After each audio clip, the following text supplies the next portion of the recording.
obrolan keren BKKBN. Assalamualaikum warahmatullahi wabarakatuh. Selamat siang Sobat Kemenduk Bangga dimanapun berada. Senang sekali Yanun Sri Jayanti bisa kembali hadir di Obscan obrolan keren seputar BKKBN part 3. Oke, Sobat Kemenduk Bangga, seperti biasa Obscan itu kan kita akan menghadirkan narasumber internal kita dari BKKBN. Dan hari ini sudah ada 2 narasumber yang luar biasa yang akan kita ajak ngobrol-ngobrol dan kenalan karena dia newbie juga nih ya. Seperti di part-part sebelumnya itu ada CP-CP juga yang menemani Yayan di Obscan. Nah, mudah-mudahan di Obscan part 5, 6, 7, 8 teman-teman CP juga bisa menemani Yayan seperti hari ini. Dan langsung saja kita sapa. Di studio kita sudah ada Mbak Rina dan Mbak Desi Yulianti. Halo. Gimana nih kabarnya hari ini? Luar biasa. Dengan bibir merahnya?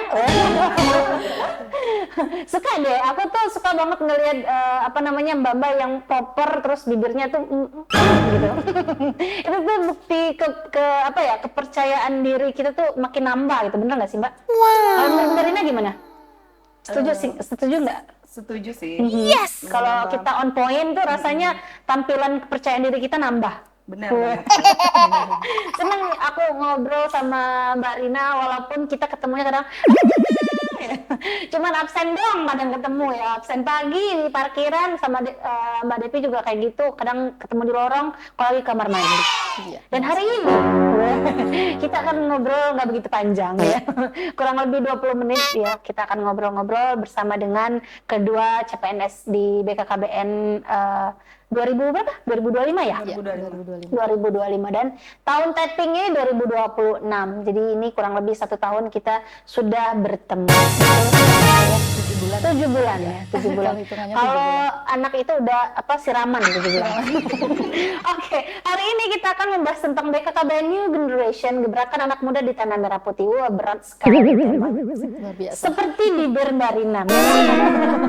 Mbak, aku tuh kalau podcast sukanya bercandaan ya, jadi mohon maaf nanti misalnya ada kata-kata yang kurang berkenan. Langsung mohon maaf di awal. Ini kayaknya bener-bener ada yang bikin tersinggung nih.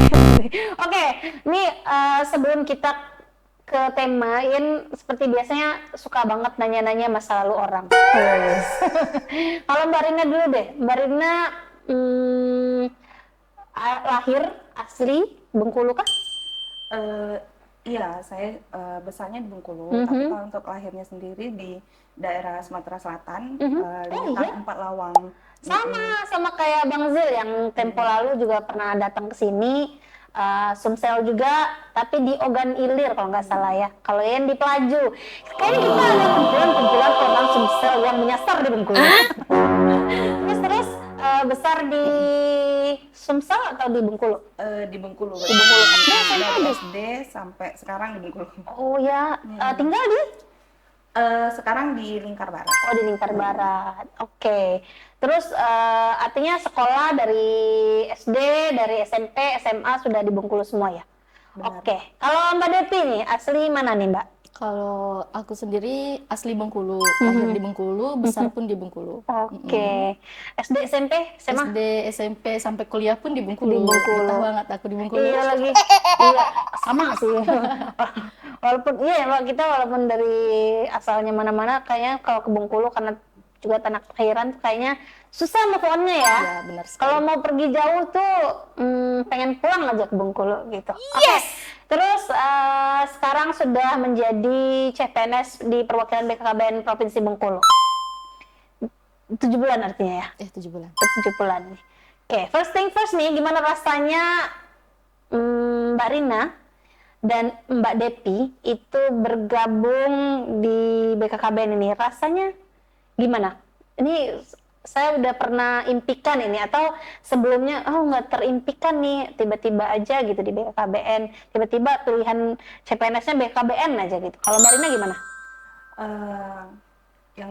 Yang pastinya bangga ya, terus haru juga, terus nggak nyangka benar. Yang dulunya ibu rumah tangga. Kalau untuk menjadi PNS sendiri sih memang keinginan dari lama ya. Tapi takdirnya baru tersampaikan tahun 2020 ini lagi gitu. di umur akhir. 33 tahun. 33 Iya. tahun, Masya Allah rezekinya ya. Jadi udah terbayang kan perjuangannya seperti Iya apa lagi. gitu. Tapi sebelumnya pernah tes juga? Iya, pernah. Ini yang kelima. Ini yang kelima. Iya. Itulah kata orangnya kalau rezeki itu nggak akan tertukar. Iya. Dan kepunyaan pemiliknya itu juga nggak akan tertukar. Benar. Ini udah digaris tangan oleh Allah, udah dapet nih Mbak Rina nih di usia 33 tahun. Dapet. Iya. Tapi pilihannya memang BKKBN. Kalau sebelum-sebelumnya enggak, ini untuk yang pertama sih, milih BKKBN. Oh, sebelumnya? Sebelumnya banyak Kementerian-kementerian juga? Kementerian yang lain. Atau pemerintah daerah? Enggak, kementerian juga. Kementerian juga. Emang pilihannya kementerian? Iya. Bagus juga, Pemda maksudnya ya. Tapi kalau ada kementerian mungkin pilihnya kementerian gitu ya Mbak ya. Oke, kalau Mbak Depi ini pilihan pertama, tes pertama atau udah berapa kali tes? Kalau itu jangan ditanya deh. Ya. Aku sama kayak Mbak Rina. Oh ya? Ini udah yang kelima kali. Udah kelima kalinya. Waduh, tes di usia Yang lulus ini, Iya, lulus ini. 30 tahun. 30 Sekarang tahun. mau 31. Masya Allah. Memang pilihannya BKKBN? Kalau yang ini ya, sebelumnya sih saya pernah juga milih BKKBN, tapi kalah di perankingan. Oh ya. Belum rezeki ya. Iya betul. Karena balik lagi ya, rezeki tidak akan tertukar oleh pemiliknya. Nih sebelumnya yang kelima, ini kan yang kelima BKKBN nih. Sebelumnya itu kementerian juga atau pemerintah daerah? Kementerian. Kementerian juga ya. Kan pilihannya kementerian kayaknya teman-teman ini. Kayaknya Kenapa? kementerian asik aja kan. Kenapa? Kenapa? Ini ada orang pegawai yang sampai disuruh duduk. Oke, memang pilihannya itu. Tapi sebelumnya memang tahu BKKBN? Kalau tahu sih, tapi yang taunya ya seperti masyarakat di luar, yang taunya BKKBN itu adalah kantor KB. Iya, kan? iya lagi benar. Makanya jadi kalau misalnya tahu program BKKBN itu banyak, ada stunting, BKB itu lagi. belum tahu Ada sebelumnya. kutu sekarang ya. Pusing nggak Tapi tuh? kalau yang saya tahu BKKBN itu ya kantor KB. Benar. Kalau Mbak Rina, sebenarnya aku tahu. Tapi aku benar-benar nggak tahu karena saya host. Kalau Mbak Rina gimana Mbak? Kalau untuk BKKBN-nya sendiri sih tahu ya. Iya benar. Udah ya gitu. Tahu ya, tapi untuk spesifiknya seperti apa sih nggak tahu. Benar. Kalau terjunnya baru ini ya. Iya. Karena penempatan di sini. Terus memang mengambil formasi apa kalau Mbak Rina? Kalau formasinya kemarin itu penyusun materi hukum dan perundang-undangan. Wow. Tapi sekarang udah ganti nomenklaturnya per Oktober kemarin menjadi penelaah teknis kebijakan. Belum hilang C-nya udah ganti ya? Iya. Masya Allah. Luar biasa. Tapi nggak jauh-jauh dari itulah ya, kurang Iya, lebih benar-benar. tupoksinya ya Mbak ya. Mudah-mudahan bisa langsung beradaptasi dengan hal-hal baru ini ya. Iya. Oke, kalau Mbak Rina lagi. Kayaknya aku nggak bisa move on deh dari Mbak Rina. Bibirnya itu aku suka banget hari ini. Suka deh. Oke, kalau Mbak Devi nih gimana? Kalau aku fasilitator pemerintahan. Fasilitator pemerintahan, memang pilihannya itu ya. Karena memang ada Administrasi publik di situ ya. kualifikasi pendidikannya ada di sana. Oke. Berapa kemarin saingan? Saingannya, malu ih. Banyak ya? 3, Oh 3. Yang diambil 1 ya? 2 yang diambil. Balak dedek. Tapi rasa kompetitif itu pasti ada lah ya. Pasti Pada ada. saat kita tes. Apalagi Mbak Rina nih, yang udah 5 kali, yang kemarinnya ibaratnya bekerja tapi di rumah dengan berkompetisi dengan orang-orang dengan usia yang Lebih mudah. lebih muda. Iya kan? Berapa kemarin Mbak saingannya? 4. Saingannya 4 dan dilihat dari umur mereka memang jauh di bawah saya semua sih. Oh iya? Termasuk Gen Z. Iya lagi, karena dominasi juga gen zilenial ya sekarang ya, PNS di BKKBN nggak apa-apa. Yang penting kerja gitu. Nggak peduli dia tenggo atau apa teng-teng, terserah pokoknya kerja aja. Kerja yang baik itu udah pasti dinilai baik juga ya. Oke, kita ke pertanyaan nih. Kalau Mbak Rina, tapi sebelum ke pertanyaan nih ada satu hal lagi yang pengen Ian tanya ini. Kaget nggak sih Mbak kalau Mbak Rina kan Mbak Devi juga begitu, ibu rumah tangga juga sebelumnya? Iya. Oke. Kaget nggak sih Mbak-mbak semuanya yang harus bangun pagi? Memang kan kalau ibu rumah tangga mah juga bangunnya lebih pagi juga ya. Maksudnya ada spend waktu lah kurang lebih setelah mengantar anak sekolah atau gimana, itu kan ada waktu yang memang untuk kita free di rumah misalnya. Kalau di sini kan kayaknya kerja terus gitu. Gimana kalau Mbak Rina?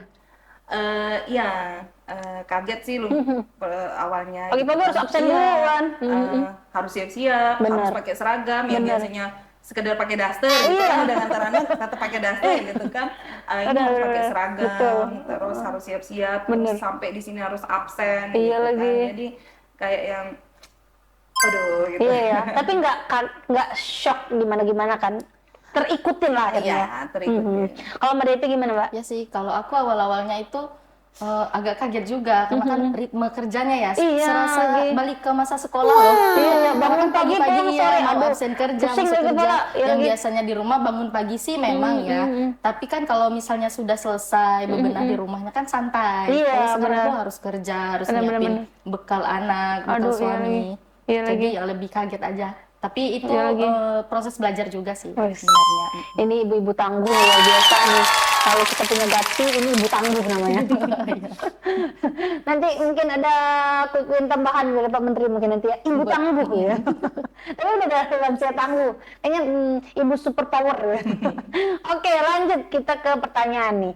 Nah, untuk fasilitator pemerintahan, pas awal baca Permasi itu, gimana perasaan Mbak Depi nih? Ini kayaknya bisa deh saya ngerjain ini.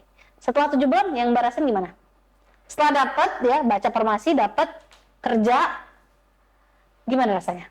Ya rasanya sih kalau sampai sekarang tuh masih belajar juga ya, karena kan sebelumnya kayak aku sendiri itu lama jadi ibu rumah tangga kan 4 tahun loh aku jadi ibu rumah tangga, nggak ada yang namanya komunikasi langsung sama orang. Iya lagi, benar-benar. Jadi fasilitator yang aku paham pertama kali baca fasilitator pemerintahan itu ya yang memfasilitasi kan, memfasilitasi, menjembatani program pemerintah supaya terlaksana di daerah dan diterima di masyarakat. Iya lagi, benar-benar. Jadi real ya kegiatannya ya memang sesuai dengan apa yang kita baca sebelum benar. kita kerja di situ ya. Kalau kalau yang Mbak Rina nih ada perubahan lagi ya. Kalau di awal itu kan penyusunan ya, penyusunan bahan undang-undang. Nah kalau sekarang ya penelaah teknis kebijakan. Sempat kalau yang di ada perubahan-perubahan signifikan atau sama aja cuma namanya yang beda atau gimana? Kalau untuk perubahannya sih namanya aja ya. Kalau untuk karena kan saya tetap di tim hukum organisasi ya. Gitu. Panjang banget lagi. Iya. Hukum, organisasi, tata laksana, pelayanan publik dan jakstra. Tiba-tiba kalau Pak Kaper nanya, Ian apa itu Ian? Aku aku tidak hafal. Oke, jadi kalau pekerjaan artinya sama ya dengan yang sebelumnya ya. Sama-sama, cuman di sini beda penamaannya saja. Iya. Dengan awalnya tadi penyusun bahan, sekarang penelaah teknis kebijakan. Cuman di penelaah teknis kebijakan artinya baru 5 bulan. Iya, benar. 5 dari Oktober. Dari Oktober ya. Jadi kalau penelaah teknis kebijakan gimana yang Mbak rasain sejauh ini? Tadi ya balik lagi awalnya karena baru masuk ke dunia pemerintahan gini kan. Terus penelaah teknis kebijakan itu kan dia lebih ke regulasi itu sendiri. Jadi memang harus banyak-banyak membaca regulasi. Iya dan lagi, dasar hukum. benar. Iya lagi. Agar tidak gitu. Betul. Iya karena di hukum tuh kalau nggak rajin-rajin membaca ketinggalan gitu ya. Iya. Karena banyak sekali regulasi-regulasi yang terbaru yang harus kita ikutin. Gitu. Oke. Nah, kalau di BKKBN kan identiknya dengan berencana itu keren. Sebagai ini masih anak muda lah ya. Sebagai anak muda di sini kalau misalnya lagi nongkrong misalnya di mana sempat diganggu nggak sih sama ibu-ibu lainnya? Apalagi kan udah lama vakum di ibu rumah tangga terus tiba-tiba jadi ASN di lingkungan kependudukan dan pembangunan keluarga. Ada nggak sih yang ganggu? Hello Duta KB atau misalnya ini nih si ibu si paling KB nih. Ada nggak sih Mbak yang ganggu kayak gitu? Kalau dijulukin Duta KB itu nggak pernah nggak ya. Yes! Tapi Tapi kalau ada di diganggu? satu momen itu kan ada ibu-ibu ya, jadi ikut kegiatan arisan iya, RT. lucu banget. Jadi dibercandain lah sama tetangga. kerja di kantor BKKBN nih, kerja di kantor KB nih, pegang suntik dong. Ya Allah. Maka waktu itu saya jelasin bahwa BKKBN itu bukan hanya tentang Suntik, suntik, bukan iya hanya lagi, tentang alat benar. kontrasepsi, tetapi BKKBN itu mengurus pertumbuhan penduduk, pembangunan keluarga, yang mana keluarga itu jadi pondasi utama kan. Benar banget. Terus Nggak melulu aku bilang tentang KB ya? Iya, BKKBN kan juga di sana juga ada program yang BKB, Bina Keluarga Balita, banyak lansia, banyak sekali. Jadi setelah saya menjelaskan itu, jadi masyarakat itu lebih tertarik untuk bertanya ke hal yang lebih Iya, lain-lain lagi sih. benar-benar. Nggak melulu tentang KB ya, Iya, nih nggak duduk melulu nih, tentang KB. kerja di kantor KB. Yang banyak itu tuh kan, kontrasepsi itu kan. Nah kalau Marina gimana? Iya sih, kayak misalnya nih lagi nongkrong terus lagi kumpul sama saudara bilang, iya nih si berencana itu keren gitu kan, karena waktu awal-awal gitu saya iya suka lagi. bikin status gitu kan dengan Iya, simbol kita itu iya, gitu iya, ya, kayak berencana gini itu kan. keren, Benar-benar. si paling berencana itu keren gitu, Iya ya lagi. diledekin sih gitu. Iya ya, cuman ya itulah tadi ya, baik-baik lagi bagaimana sebenarnya momen yang pas untuk kita mengedukasi akhirnya. That's Supaya orang right. nggak melulu taunya cuman KB aja, bahwasanya di BKKBN itu luas sekali. Kependudukan, pembangunan keluarga dan lain sebagainya. Ada quick win lagi tambahannya. Jadi pada saat kita ditanya itu mungkin pas banget nih mengedukasi. Duduk dulu kalau sini gitu. Tapi sekarang bukan quick win lagi loh Mbak ya. Udah namanya. banyak, udah ini ya, udah bukan berubah quick ya. wins. Kalau dulu kita quick win ya menyebutnya ya, karena kalau sekarang tuh udah berubah, udah Program apa gitu program namanya? prioritas sekarang ya. Program prioritas. Program benar. prioritas. Jadi aku ingatnya quick win dulu. Nggak asik dong, quick win. Quick win. Tapi kalau program prioritas tuh kayak agak formal sekali Iya, ya. Kalau quick serius win tuh sekali ya. Gen Z banget ya. Oke, lanjut nih. Nah, kalau ngalamin culture shock nggak? Nih, aku nggak bisa bahasa Inggris gitu. Ngalamin nggak, Mbak Rina? Culture shock. Kalau Iya. pagi-pagi harus kayak tadi kan bangun pagi, nganterin anak sekolah, terus balik lagi ke kantor gitu. Nanti jam 11 jemput anak lagi, terus kerja di bawah tekanan misalnya. Atau ini harus ini ya deadline-nya ini ya. Sedangkan kita di rumah kadang nggak ada pressure apa-apa gitu. Kalau untuk culture shock-nya sendiri sih banget ya yang dirasain. Kayak misalnya dunia birokrasi ini kan balik lagi saya bilang kan baru bagi saya gitu. Jadi ada rapat yang lama, panjang gitu kan. Terus ada disposisi yang berjenjang kayak gitu. Benar, Terus, benar. Notulensi yang harus Iya, rapi benar, gitu kan. benar. Jadi tapi selama dijalani sih jadi kayak nilai profesionalisme. Iya lagi bener-bener. Kayaknya apa yang kita pelajarin dulu waktu SKD gitu mungkin ya bisa terrealisasi pada saat kita kerja. Setuju sih kalau Mbak Depi ngalamin culture shock itu. Ya pastinya ya, karena kan sama kayak Mbak Rina tadi sebelumnya kan kita nggak pernah yang namanya ikut serta dalam dunia Ini pemerintahan kalau ya. laptopnya udah berdebu ya. Iya. Kalau pernah buka lagi. Karena kan sebelumnya kita nggak pernah gabung sama instansi pemerintahan, Benar, jadi ya kayak betul kata Mbak Rina tadi kayak ada rapat yang panjang, notulensi yang harus rapi begitu. Karena Iya. sebelumnya kan kita ya suka-suka kita gitu. Bener. Karena sekarang kan harus sesuai aturan juga semuanya kan. Iya ya, semuanya harus berdasarkan Iya. aturan. Kita bangun pagi itu 7.30 tuh mesti absen terakhir tuh ya. Kalau tidak dipotong. Oke, buat Mbak fasilitator nih, nyebutnya Mbak fasilitator biar nggak ketukar. Udah ada bayangan belum gimana caranya bergerilya di lapangan sama warga Bengkulu untuk memberikan fasilitas kesehatan? Sebenarnya fasilitator pemerintahan itu luas juga ya cakupannya ya? Luas ya.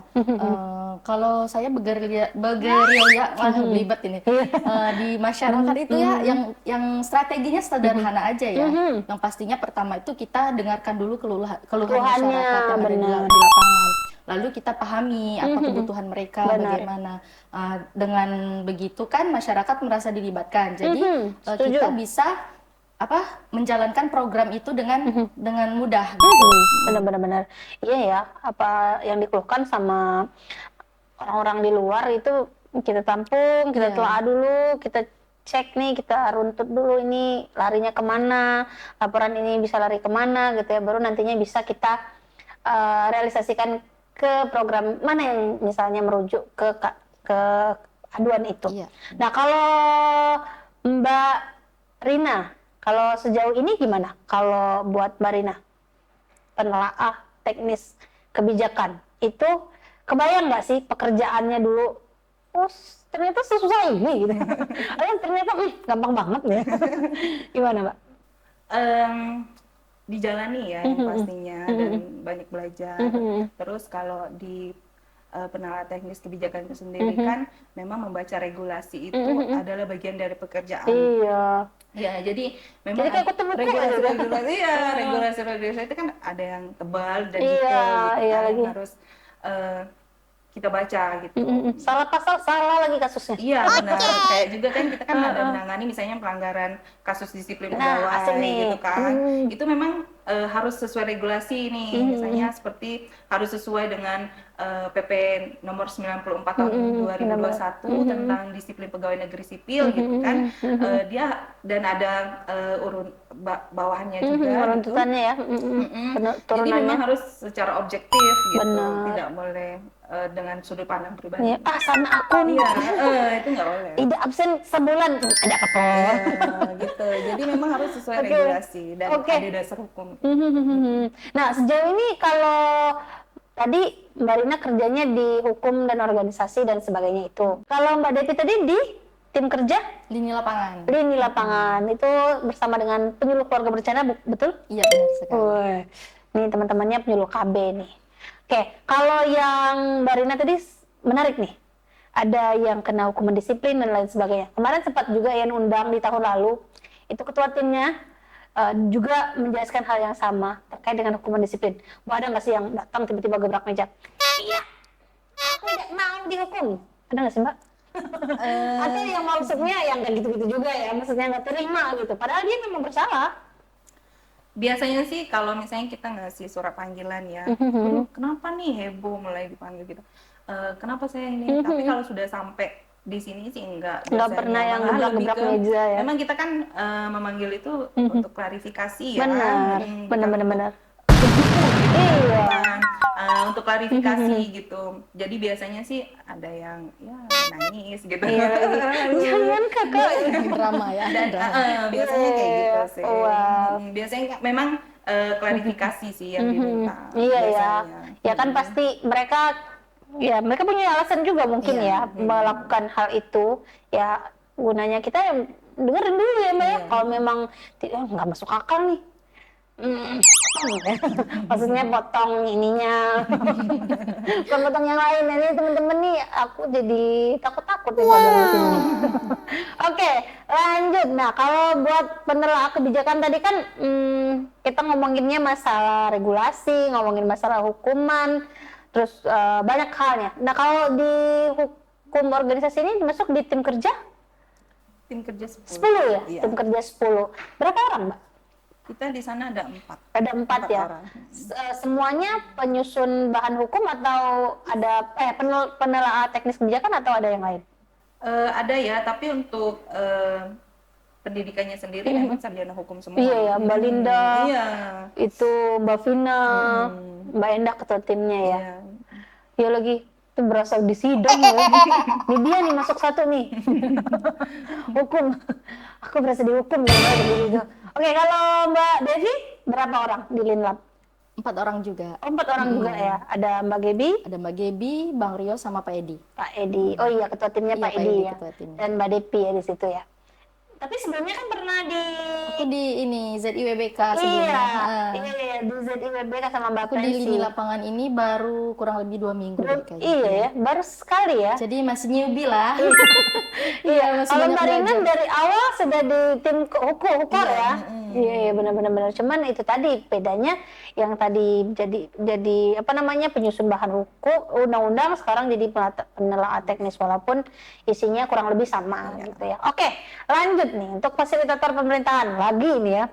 Nah, koordinasi antar lembaga itu sering kali tidak semulus jalan tol ya.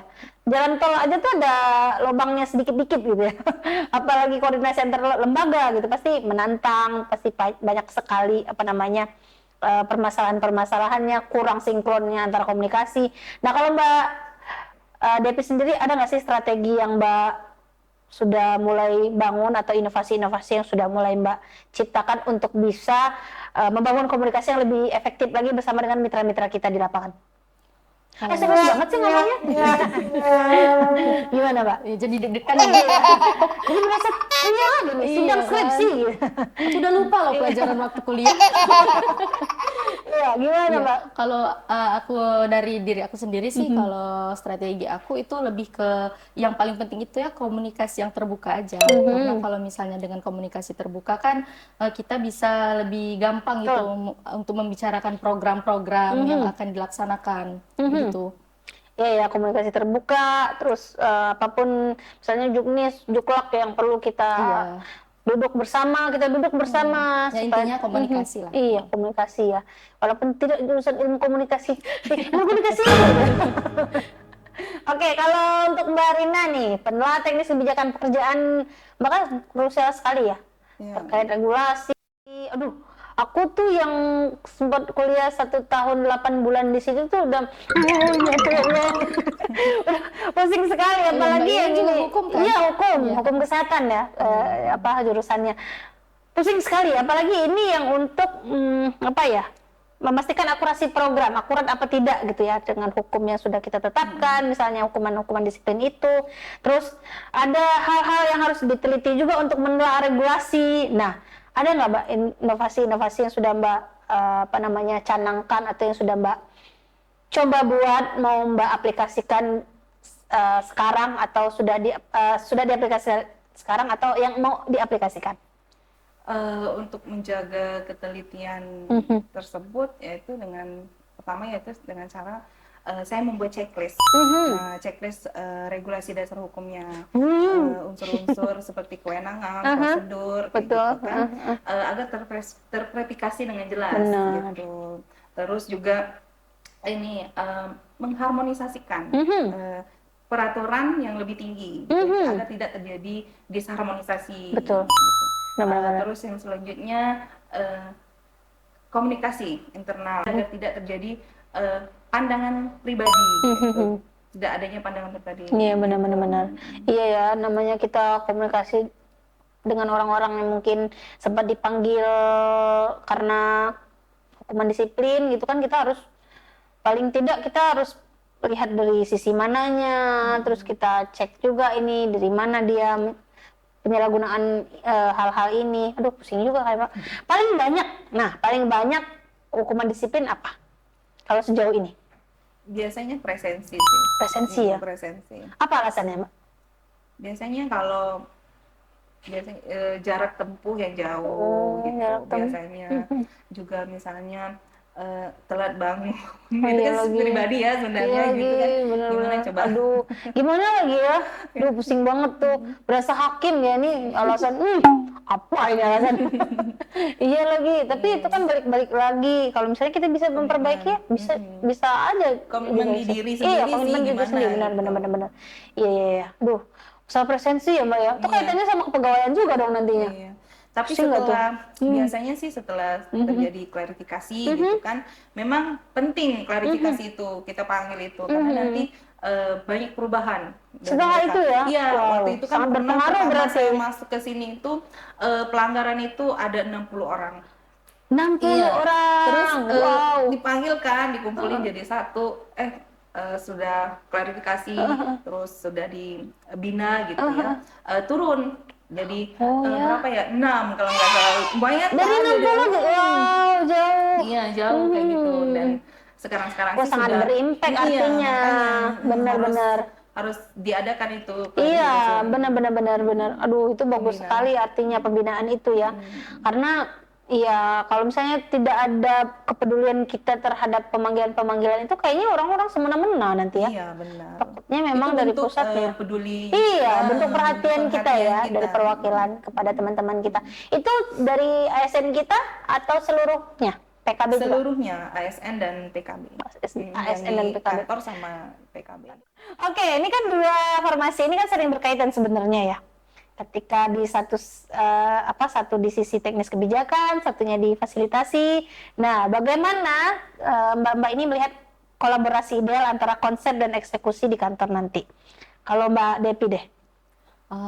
Menurut saya ini berkaitan ya, yang mana penelaah itu kan mereka tuh menyiapkan konsepnya Iya, sesuai benar-benar. dasar hukum, sesuai regulasinya. Jadi kalau fasilitator pemerintahan itu pelaksananya di iya, lapangan. tinggal Heeh. dieksekusi ya. Jadi sederhananya itu yang satu menyiapkan konsepnya, yang satu memastikan Realisasinya. pelaksanaannya, Iya, ya benar-benar. realisasinya. Jadi kalau keduanya berjalan bersama, program itu tidak hanya bagus di atas kertas, tapi juga terrealisasikan dengan benar-benar berdampak bagi masyarakat Benar-benar, luas. iya lagi, apalagi kalau semuanya kolaborasi.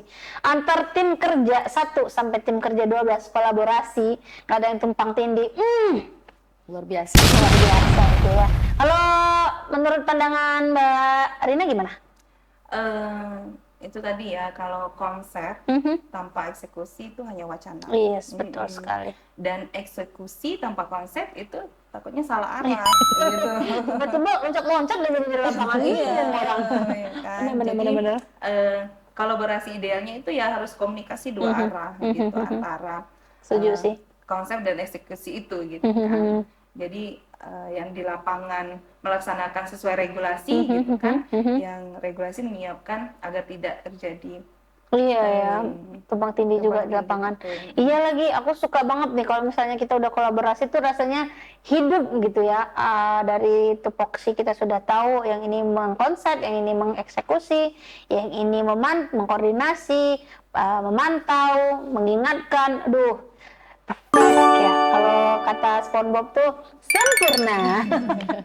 Oke, lanjut nih. Nah, hal-hal apa yang ingin dicapai di tahun pertama masa pengabdian ini? Kalau Mbak Rina, apa kira-kira?